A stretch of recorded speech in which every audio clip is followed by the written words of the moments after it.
Leadership, Creativity, and Innovation, also known as LCI, is a program that is based in 5 pillars. Those pillars are control, empowerment, application, collaboration, and celebration. In each of these pillars, the teachers and the students work together to solve problems of the local district. In our situation, teachers and students have come up with a variety of projects where we have been breaking down the walls between different subject matters at the high school. So we have English teachers working with the shop teachers and welding projects. We've also broken down the walls between the school itself and the outside community. So we have local welding shops selling some of the products from our welding classroom, and we have more collaborations on the way. LCI, in its nature, is a way to solve problems and also develop skill sets for the 21st century learner. Yeah, we have to talk about this because I want to put some context to it. What's the purpose of education?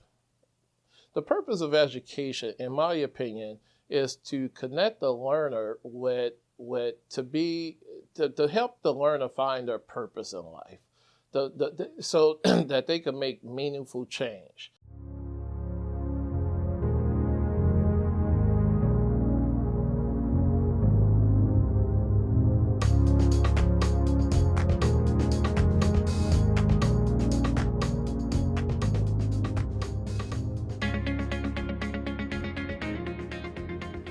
I think a lot of times, if you really think about all your classrooms, your teachers might do way more for you than they need to do.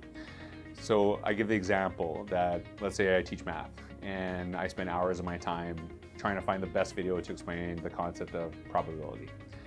So I watch a bunch of videos on probability, even though I understand the concept. I filter and see if it's good content. Then I decide to show my students, and half of them have no idea what just happened in the video. So what I've been encouraging teachers to do, make the kid find the video, tell me why it's good, how it explains the concept of probability.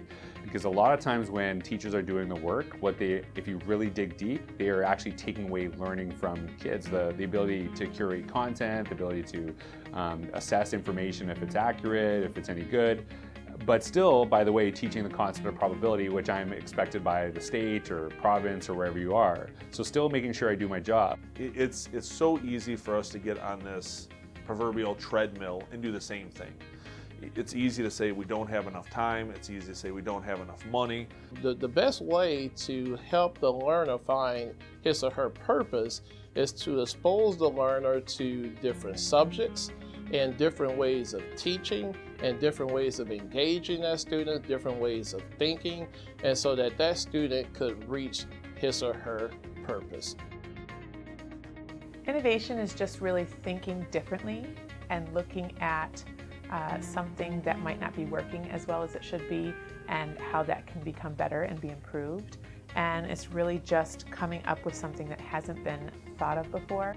Asking that question, what's really good for kids, that's what innovation is if you're striving to do something different, whether it's reaching one kid or it's reaching 1,000 kids. The innovation is making it work for those kids, creating opportunities for them, giving them that chance to learn who they are, learning what their strengths are, giving them more than the bare minimum or the same old thing. And then in turn, them teaching you back. You know, the things that you learn from kids, adults don't give kids enough opportunity to show them what they know and how amazing they are. We talk about we need problem solving. There's tons of words being thrown around out there. You just let the kids do it, and they do it. They innovate for you, and it's that play back and forth, and the classroom should be a fun environment, and it should be innovative. If you let it happen, if you let the accidents happen, you learn from them.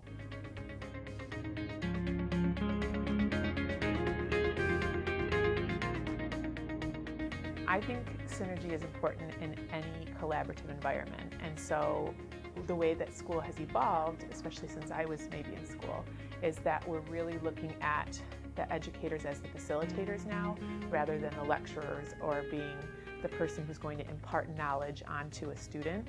And so synergy between a student and a teacher is so important because it should be a collaborative environment, and it should be about what a student needs and then what a teacher can do to help that, or about what a student is inspired to do and how the teacher can help to foster that. So definitely synergy is important in a classroom. It's not just teachers, but it's teachers and students and anyone who is impacted by education. If the rules are only coming down from on top and you don't have any input at all, often they're not good rules, or you don't have buy-in. If you think about even with your in your classes, some of your teachers just tell you what all the rules are, and then you feel a little like, well, all right, I guess that's it, but you're not as bought in.